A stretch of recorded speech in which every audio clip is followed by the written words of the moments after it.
This is FULCRUM, a Star Wars podcast. Your way of tapping into the Force from a galaxy far, far away. Hello there. Hello, what have we here? Here's where the fun begins. Count me in. Hello, everybody, and welcome in to FULCRUM, a Star Wars podcast. Today, we continue our rewatch of Star Wars Rebels with Season 2, Episodes 15 and 16. Episode 15 is titled The Call. It released on February 10th, 2016. It was directed by Mel Zwyer and written by Bill Wolkoff. Episode 16 is Homecoming, released on February 17th, 2016, directed by Bosco Ng and written by Stephen Melching. I am Colton Robertson. I'm joined by Joseph George. What's up, homie? Oh, what up, what up? Always a pleasure to be here.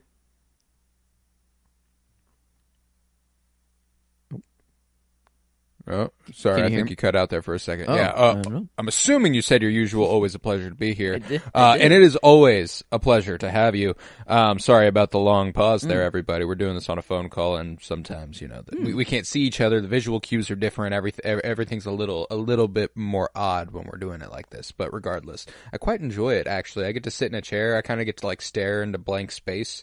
I don't really have to have anything in front of me. There's something kind of peaceful about it. I'm just kind of talking. Like, if anybody saw me doing it, they watched me, they'd probably think I was insane, I'm having a whole conversation with someone who's not there. But no, it's I did have the thought today of hitting the standing up pod, of maybe trying to have a little pace and stuff, but then I'd be like, I probably wouldn't be as close to my microphone as I usually am, and I'd probably right. I don't know, so I wasn't brave enough to try it today. But yeah, this I don't know, the no visual cue is definitely different. It's definitely a little bit to get used to. It is. I feel like we step on each other's toes a little bit more, but I think it's making us better at understanding when it's time to stop. You know what I'm saying? We just kind of go, all right, I think that's enough, and then you'll pick it up right where I left off, and it's good. But anyway, let's talk some Rebels. How are you feeling about episodes 15 and 16? Man, this was nice. We had some last week. We had some. I don't know. I guess some more. Hera was sidelined, I feel like, for a lot of just these last previous episodes, and then it's nice to actually get her origin, kind of, or just talk with her father for one episode. And then obviously the Purrgil episode. That was I didn't know that this is what the call was. I had no idea that this is what we were getting into, and yeah, I don't know. It was a very any time that there is those the nature coming out in fighting, and helping the fight or anything like that is always very nice, and Star Wars does it all the time. So this one was beautiful and just a very very. I feel like different in the sense of in the Bad Batch where it's just a shit ton of animals escaping cages and causing chaos. Right. This kind of felt a little, I don't know, there's a more ancient connection here. The Purrgil are more doing it on their own.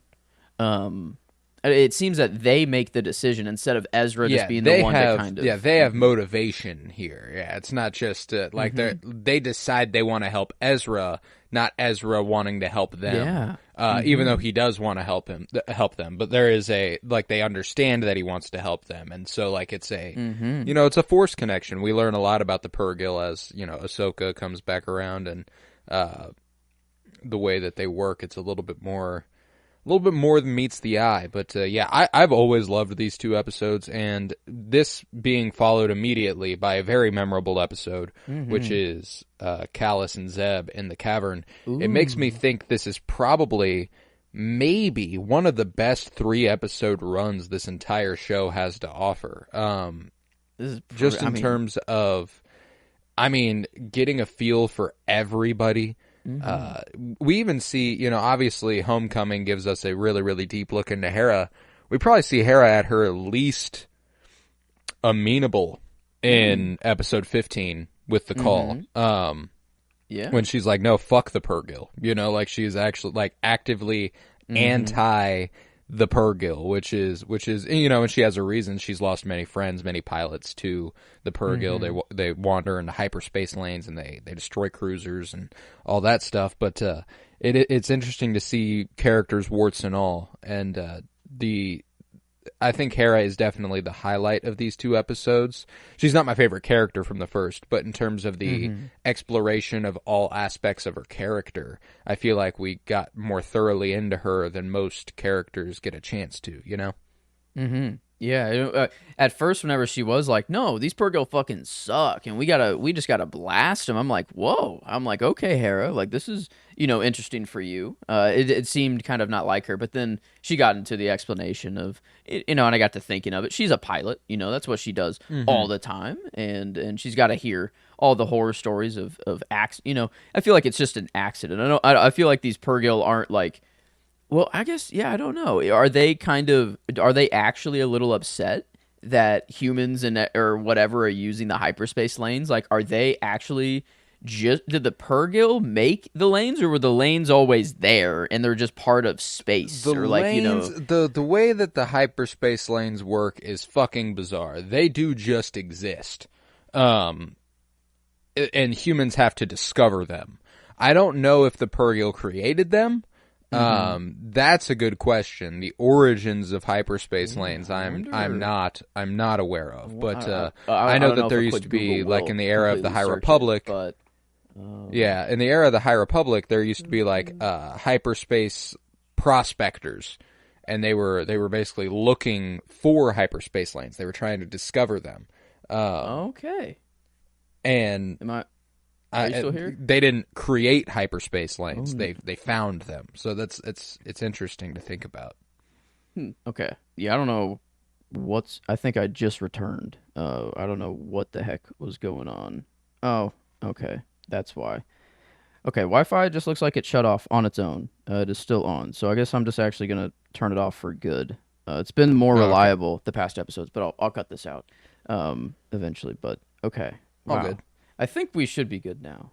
But okay, cool. A quick Google here, and I don't know if this could be trusted, but this does say that the lanes were created following the migration paths of the Purrgil. So I feel like it's the Purrgil have just been doing this for a long, long time, and it was put together by the humans that like, oh, we can just actually. Well, if they can do this, we can do this. Yeah. So okay, that tracks. So it might not be that Purrgil created it. They just existed, and humans capitalized on it. It is bizarre. I don't know, like, because the creation of hyperspace lanes, like, that is a very. I know it's sci-fi. I don't know how you even explain creating a hyperspace lane. You know what I'm saying? Like, that's. I feel like it almost has to be they were just there and we found our way to it almost, but. Yeah, I don't know. Regardless, we got a couple of goodies here. And in the first episode, it feels pretty hard to not go with Ezra Bridger as your favorite character. I mean, he was just so lovable, and he's so thoroughly him, Like, I feel like this is the episode where it's not that he hasn't been Ezra Bridger, but there feels like a step up. Like, this guy, he's seen something, and I understand. And it's unlike anything I've ever experienced before. I feel like this informs who Ezra is the rest of his existence, almost. They're obviously his family and everything. He never loses that aspect of him. But there's a grandness to the universe that he already understood, but has been expanded even further. And I think that that's something that this episode does really well. Because my favorite line is Hera going, "Can it be?" At the very end. I think that I love a moment like that, man. I love whenever they realize, like, holy shit, our world just got bigger. I love when stuff like that happens, man. Yeah, and Ezra, like, it didn't come from Kanan being like, hey, tap into the Force and look into this. Like, this was all on his own. Like, no, he heard the noise first, the noise of the Purrgil, and everyone's like, hey, what are you talking about? Like, dude, there's nothing out there. And he's the one to always just have that caution or have that pause for the Purrgil, and everyone else is just kind of like, well, we can just do whatever, and it is, which is kind of funny, like, yeah, I guess. I mean, big ass whales in space, and like, I feel like, yeah, you just kind of avoid. You don't really Hera's the only one to kind of be like, let's shoot him and get rid of him because she has that pass. But everyone else is just kind of like, right. We can just avoid them, Like, we could probably just not do anything to them and it'd be okay. But there even comes the point where, like, they want to set off a chain reaction which explodes the gas while Purrgil are in it. Yeah. And I'm like, I don't know. I don't feel like that's a good idea. No. So, like, it's one of those things where I feel like abjectly to lift Ezra up a little bit, they are making everybody else a little bit more careless. Which, specifically Kanan, it's a little odd for him to be as careless as he is, because of, Jedi's connection to life and the life force and all that stuff. So, like, it's like, it's whatever. But I do appreciate the way that it builds up Ezra a bit. And it's my favorite scene so easily the one where he lands on the Purrgil and they give him the helmet and I understand. Man. Looks into his eyes and it. Is it that was sick. Just me, or like when the Purrgil like brought his helmet back up? I mean, they really put it far away from Ezra to reach, like the dude could have brought it a little bit closer. Like Ezra had to like actually almost fall off the Purrgil to like get his helmet. I thought that was just kind of funny. Is that they're like, funny. Yeah, we'll save your life, and like I could move this. I could probably put this helmet on your head if I wanted to, to save you right now. But no, I'm gonna make you, get up here. You can't breathe, man. But no, I like the.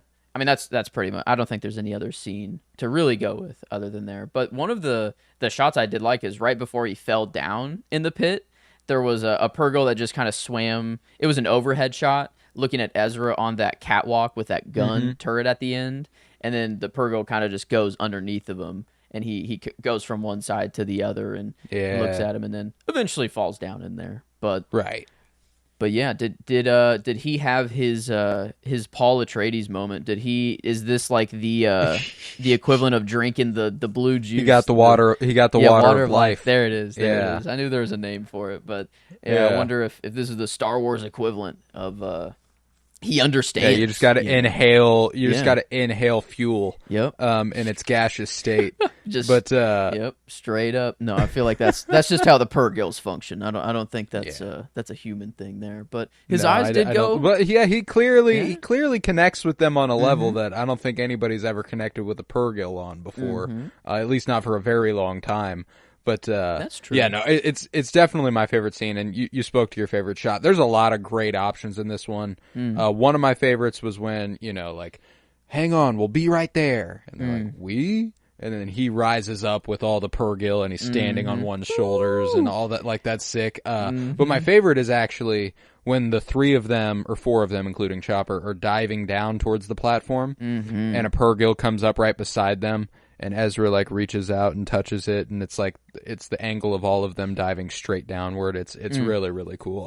I just love that imagery. I do think that the shot of him on the back of a Purrgil was like better looking and better constructed, but I just appreciated the way that the first one kind of hit me. You know? That dive down, that was really cool. The kind of like low it was kind of like they were skydiving, but not really because they're kind of in space still. And then Kanan does the little force push to get him to land soft, and Ezra just completely whiffs it and fucks it up. I'll work on that. Yeah, I'll make sure that you do. It's good. It's good stuff. And I love that Sabine needs Chopper to do it. She needs his little booster engine. It's a fun little detail that she's just willing to do that. And trust in Chopper like that. It's a good time. But and Zeb's whole like, that sounds like a dangerous plan. Don't worry, you're not going to be doing it. Sounds like a great plan. I love the family dynamic, and they're just full blast with it at this point. But and I know this is late. We're in season 2. We're at episode 15. But like Ezra does say, I have a good feeling about this. It just kind of hit me. I'm like, have we heard that saying before? I mean, I'm certain it's been said before in the show, right? Like this isn't in the Rebels first time. Yeah. Yeah, I'm pretty sure I have a bad feeling about this was said. Ooh, bad feeling. Okay, is this the first good feeling? Because he does say he has a good feeling about these Purrgil here. Yeah. Yeah, I wonder. I took it down just because, I mean, it is a line. It is kind of the Star Wars line. but I didn't know if it actually just was the first time it does pop up here. But yeah, Google, it's really looking at just all of the movie lines instead of the TV show lines whenever I'm looking at stuff. But Right. But I don't know. I had to. I like a good old, I guess, good feeling about this instead of bad. I didn't even. Duh. It is the inverse of the line actually. But yeah, I had to go with Ezra and Taylor Gray too for that one. I feel like there was really no.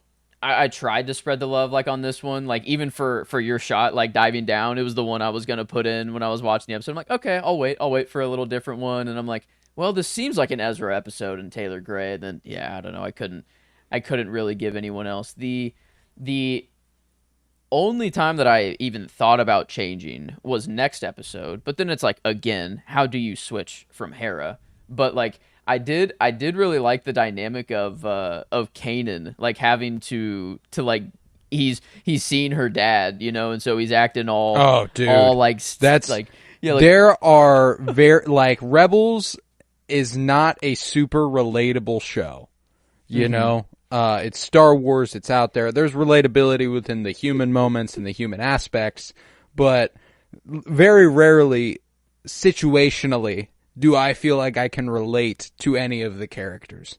Yeah, this one hit like a fucking truck in terms of relatability. Stand up straight. You're making me look dumb. Yeah, he's like every little thing. He's got to, yeah. Calm down. You calm down. I am calm. No, you're not. Yeah, and then whenever he's introducing the family and he points at Sabine and he goes, Ezra? Yep. He goes, Ezra, Sabine, and Zeb. And he points at all of them in the wrong way. And I think it's like Ezra or Sabine, they go, no. Yep. They just go, no, like that's not it. I loved that part, man, and it's specifically funny to be dealing with someone who he wants to impress, even though he knows he doesn't need to impress them to help his relationship with Hera. Like Hera clearly doesn't value the way that her dad would feel about Kanan. You know what I'm saying? And so it's funny to watch it in that context and him still try to flounder because he cares that much about Hera. It's really, really sweet, man. I really, really dig it. And yeah, I mean, if it wasn't such an obviously great Hera episode, it would Kanan probably would have been my next favorite character. And yeah, could have his been. whole like no, go ahead, sorry.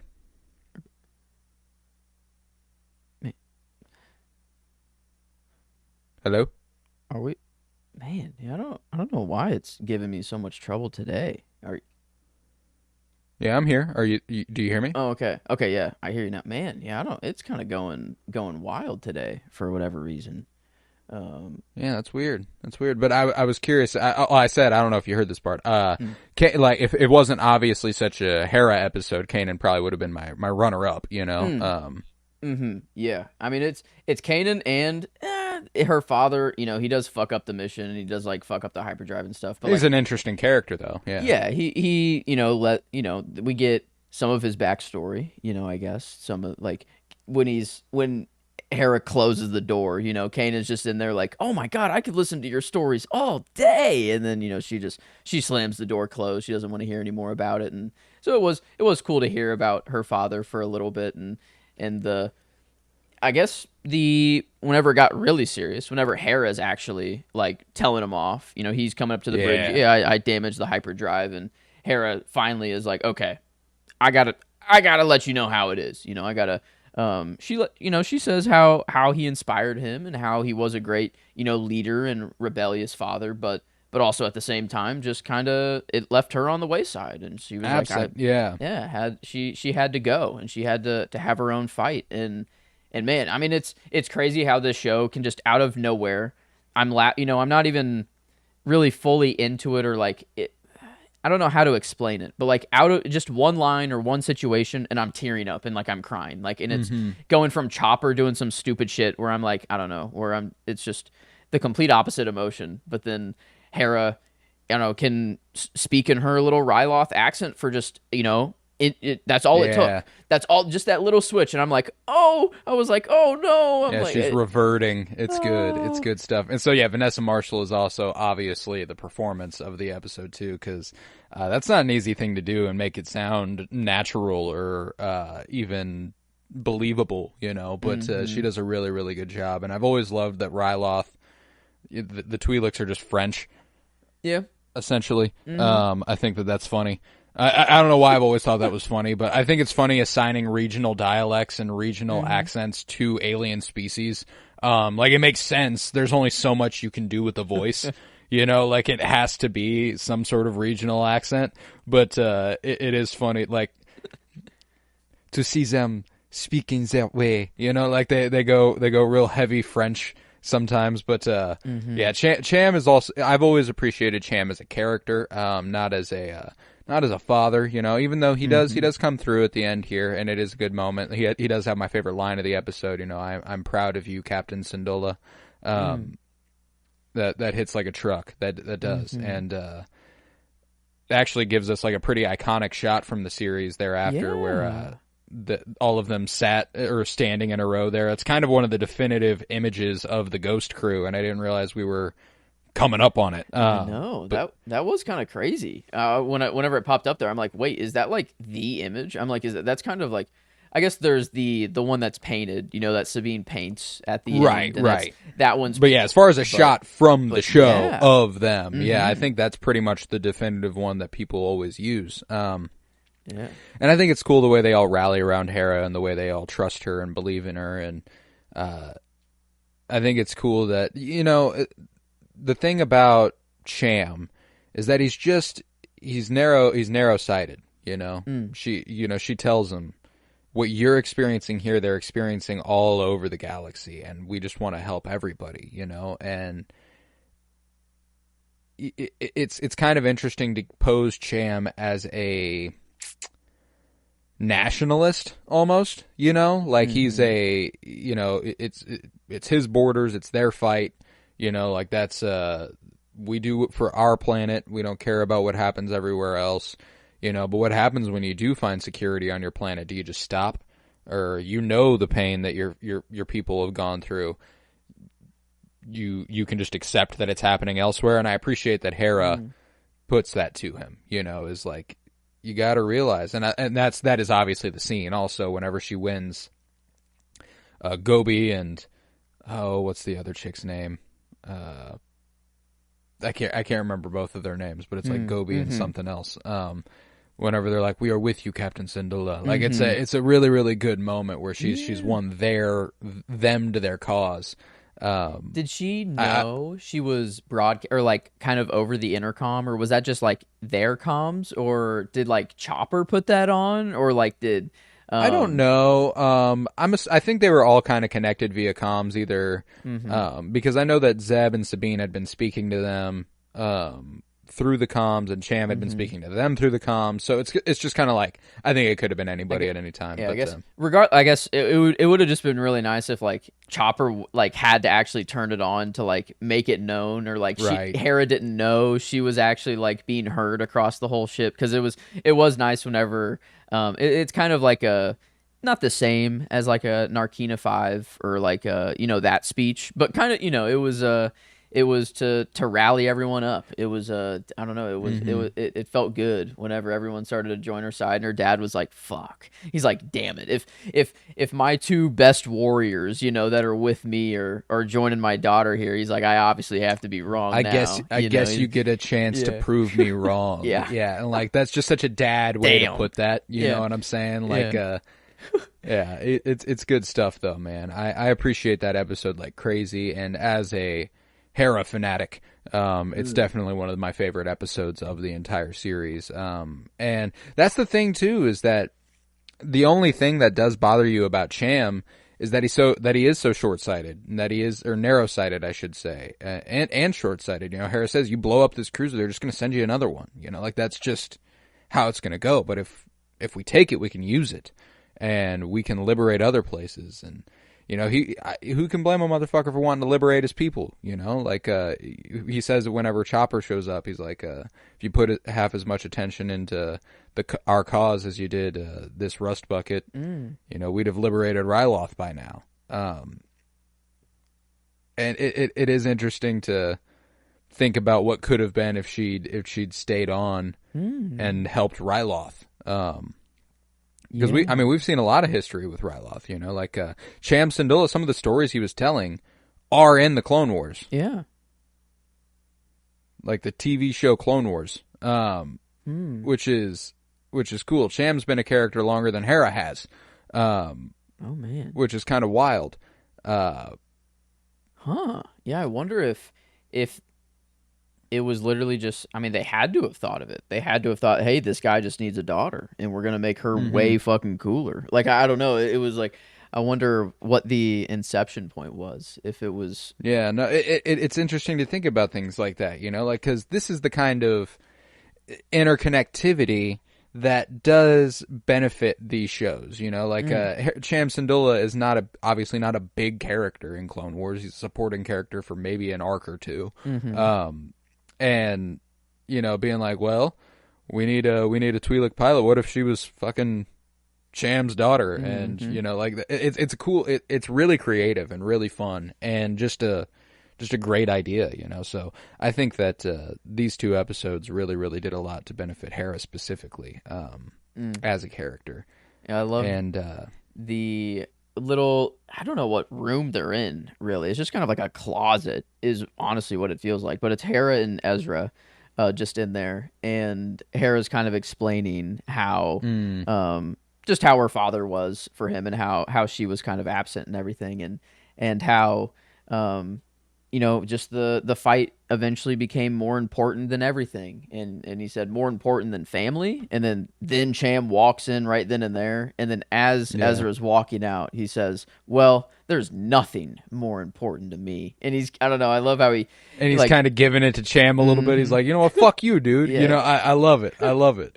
Without Cham even knowing, Cham has no clue what is being said. But this is Ezra's way of kind of getting a jab in without actually jabbing. Cham could feel it a little bit, Yeah. He's like, oh, okay, so that was definitely at me. I don't know what it was, but not good. Yeah, the tone was definitely there. Ezra left a little, I don't know what, the little stank on that. It felt like a little stank on his words for sure. But yeah, no, I love the way the whole episode kind of unfolds. It is interesting that Cham is, he can recognize when he needs help. And he reaches out to the Rebel Alliance, but he won't lend his help anywhere else. Kind of pretty hypocritical. I just think that there's a lot of nuanced depictions in this episode in really subtle ways that they don't have to do, but they do. They execute really, really well. I love the betrayal moment. No. Whenever that happens, they're like explosives. Like what the fuck's going on here, man? And like you completely understand why Cham wants to do that, why they want to do that, why they want to blow this up. They want everybody to see. And that, whenever the other one does blow up, man, that shot's fucking sick. Whenever it's like plummeting towards Ryloth. God damn, is that cool. Yeah. I loved that. Yeah, they still got their show. I wish they showed like a shot of people down on the planet seeing that. I wish we kind of cut down to the ground. Maybe that one wasn't big enough to see, I don't know, or something. But it felt like Cham still is like, he still like celebrates that moment as if like, it's a success anyways. Like it doesn't actually matter. We didn't need. No, it needed to be the symbol, like they needed to see them capable of conquering above this evil, and it doesn't really make a difference what it is, but that really does it for them, And he says the people are rising up all over Ryloth. They're standing up to the Empire. Like that's what you want to hear, man. That's the good stuff. I fucking love it. I love it. Man, it is kind of.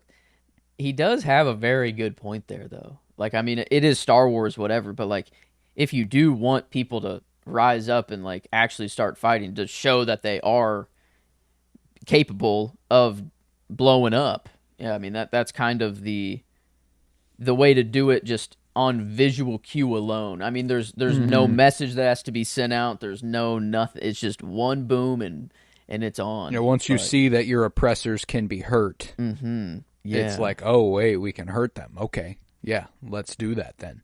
That's what, man. I don't know. I was. It's just it's like Rick's Road. Whenever Brasso knocks the shit out of one of the Imperials with Marva's brick, and then everyone's like, "All right, let's fucking go." Now we are in. That's the shit right there. I mean, it's what Cassian and Luthen kind of set off whenever they're leaving and shit. They blow up the car, and Brasso ties the TIE fighter down to the ground, and it slams into the. It's every small victory pushes their lines forward, as they say. God damn it, Nemec. I need that little audio book thing, whatever. Yeah. I don't know, manifest. Give me audio Nemec's manifesto. Yeah, I don't want. Yeah. Do you think Disney is ever brave enough to put put that out? Is that like? No. Yeah, that probably would be too much. That's kind of a little too on the nose. I feel like people would get very riled up, no matter what. Yeah. I feel like it could be good for half the people that read putting it. Putting out Nemec's manifesto in a fucking gift shop would be. Yeah, I think I'd take issue with that. Just kind of like, okay, feels pretty counterintuitive, but that's true. Yeah, just selling it. But like, if it was actually, if it wasn't, if it was truly the words that Nemec would have said, if it wasn't some Disney whatever Disney-ified spiel, yeah, if it was truly his manifesto, I guess yes, Disney would be making money off of it, and that is one bad principle there. But then people could actually read the thing, though. That's it could be out there. But yeah, it's true. Maybe that's why they won't. Maybe they're afraid. They're afraid of what we're capable of. I think. Yeah, no, but this one's just a cut and dry. You can't really do that one. But no, but it was good, man. It was a good couple episodes. I feel pretty good about them. They're a couple of my favorites coming back to back. The first one always just kind of like it's one of those ones where I feel like I love Ezra more than I ever have. I'm like, oh, you know what? This kid, he's the fucking man here. I love it. But yeah, so I don't think I have much else to say on these two. You ready for some trivia? Yeah, I think we are there. And man, did this trivia introduce me to a whole world of Star Wars role playing. But that is not where the question will reside. It'll be a more in-universe example here. I've asked a bunch of questions, just of how much, number-wise, of things, just to kind of get an established baseline across the universe. And I've asked credits before. I forgot, I think I asked how much one Star Destroyer costs in credits. So I've gone very, very large in credits. Now, I just wanted this episode. What got me to think of it is they were out of fuel. They didn't have any fuel, and they needed some, and they had to go to an asteroid to get it. So just what one stock of fuel, I guess one like one canister, one trip. Yeah, it gives you. I guess this what this says.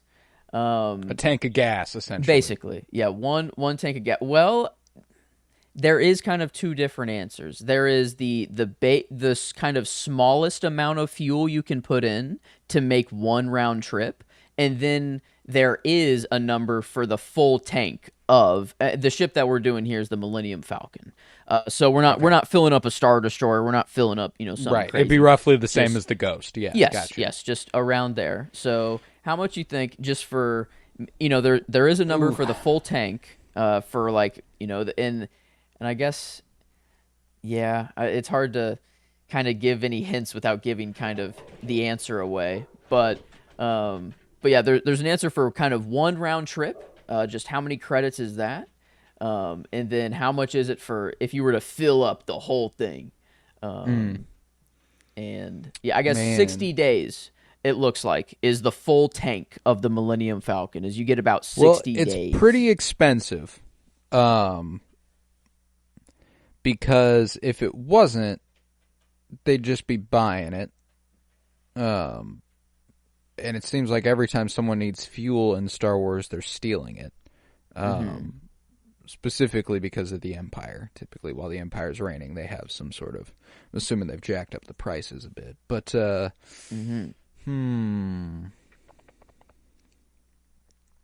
Do you have the numbers for how much a Star Destroyer cost still?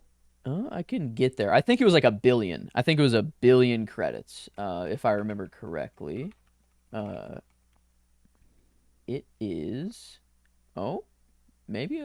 Okay, yeah. That was a little bit... Yeah, 150 million, actually. That's right. That's right. Yeah, because I guessed way over, so yes. I was like, I don't know that 1 billion. That's right. No, okay. 150 million. So 150 million for a Star Destroyer. You have a very large inbound, an example on the very far end of the spectrum, I guess, yeah. All right, well, I'm thinking like, if my car cost this much, how much does it cost me to fill up my car? What percentage of its value is that? So that's kind of where I'm at. So a Star Destroyer, if it costs 150 million, that's going to be a fucking pricey tank. It's gonna be a lot of money. Yeah. But scaling that for the Millennium Falcon, let's see, Millennium Falcon's probably, they refer to it as a hunk of junk. It's probably not as expensive as you think. I guess it looks a used stock. I guess it's just a YT 1300 freighter. Wow, I guess there is just Corellian freighter. It's about 25,000 credits. Okay, I was going to guess 50. Yeah, so cool. It's even market. Less than that. Yeah. All right. So it's about as much as my fucking car. Okay. Let's see. Then I am going to go with, for a full tank. How long was that? 60 days. 60 days. A couple months worth of fuel. I guess. I'm going with 1,500 credits. Oh, wow. Kind of strange that you got exactly half. You gave the number for a month's worth of, that is weird. It is 3,000 for 60 days. Yeah, I guess enough fuel to get you from one side of the galaxy to the other 10 times over. Is one tank of gas, I guess. But that's around 3,000, and then the just one little fill up for one round trip is 50. 50 credits just to make 2 jumps to hyperspace. Maybe that's how they do it, is just how much one jump to hyperspace makes. But man, cool.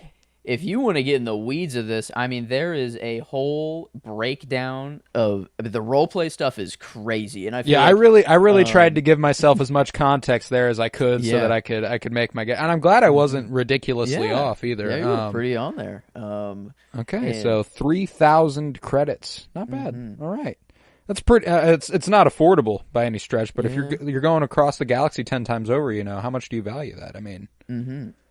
3,000 credits ain't bad. That's why we're stealing it kind of often. Yeah, I feel like we got to yoink for it, sure. But... Well, and I'm thinking about how much they're offering to get taken places, get smuggled places, and I'm like, I think the initial offer for, they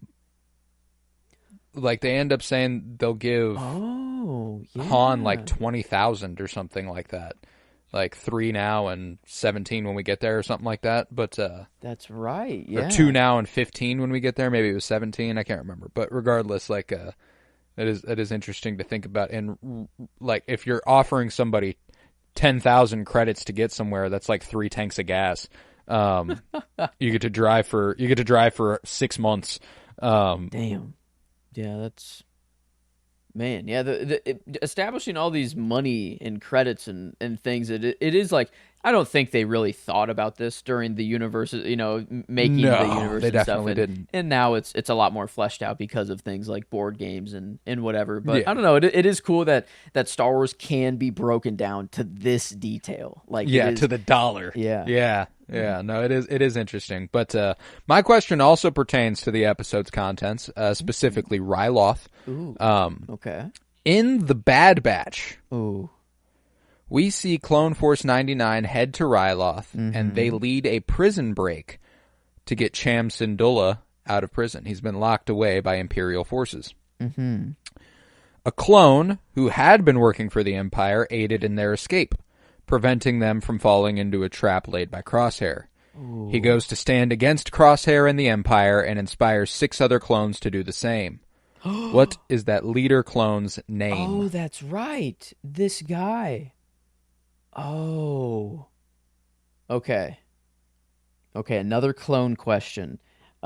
This one is not Echo, and I'm not going to feel bad for it not being Echo. There's just no... Yeah, this one's not Echo. Okay, so I'm glad that he's at least off the table. Yeah, he works on Ryloth. Like, Yes. he is from... Like, that is where he's stationed, you know? Ooh, shit.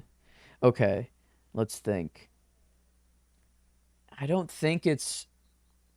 The name that jumped out immediately was Wolf, but I don't think that's just not right either. Oh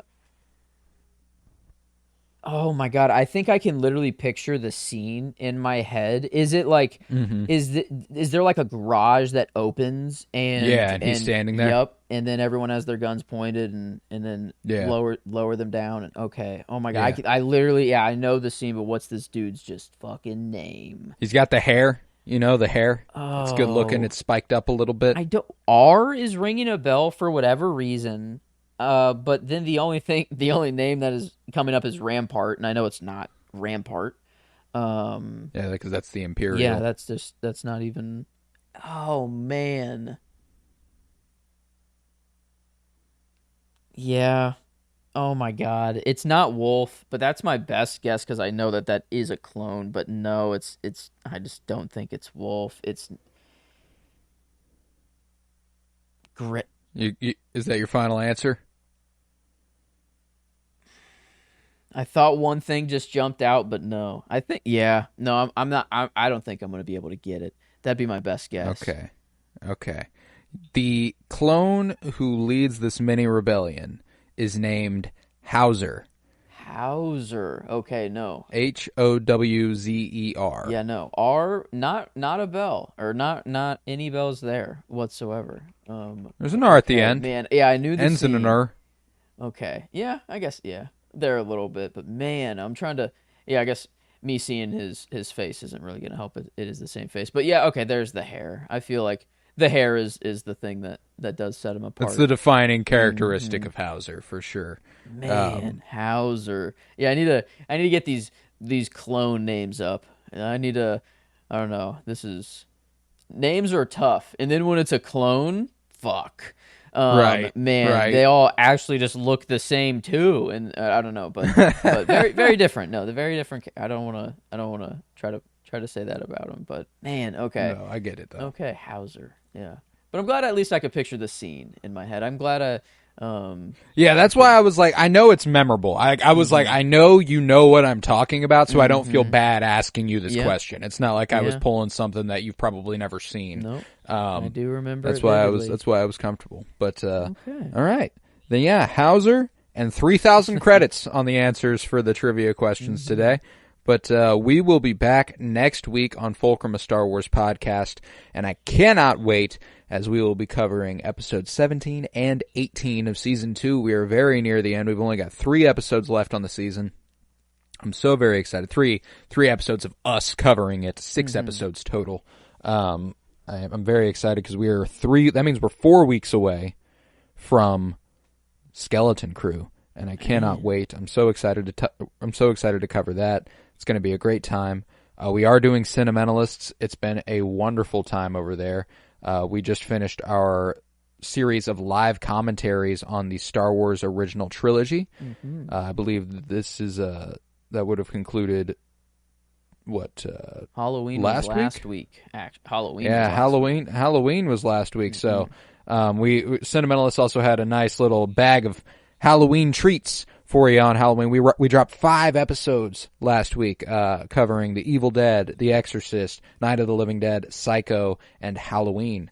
It was a great time, so you got to go check that out. And this Friday, we begin coverage of the Indiana Jones franchise, Raiders of the Lost Ark, this Friday, baby. You got to be there. You got to be there. I'm so excited for that. Let's see. But yeah. We've only got 3 episodes left in the season, and then it's Skeleton Crew time, baby. And we're also nearing dangerously close to the end of the Penguin. Next Monday will be the conclusion of Death by Television's first season, as the Penguin will come to a close. You'll have to watch that, and you'll have to listen to us talk about it. Let's see. I think that's all we've got going. We got the Penny Bloom Dispatch, obviously, every Friday. Penny Bloom Pod, you got to be there. It's a lot of fun. We love doing it. You got to go see it. You got to check it out. But yeah, and to get all of this and more and understand where we're coming from, you got to follow on Twitter at PennyBloomPod. We got a lot going on, and that's the easiest place to understand where it's all coming from. So that's where you need to be. But yeah, leave a 5-star rate and review, download wherever you might be listening, and come on back next week. We can't wait to have you. I was Colton Robertson. I was joined by Joseph George. Thank you very much, homie. Oh, thank you for having me. It's always a pleasure to be here. Oh, and it's always a pleasure to have you. And remember, for light and life.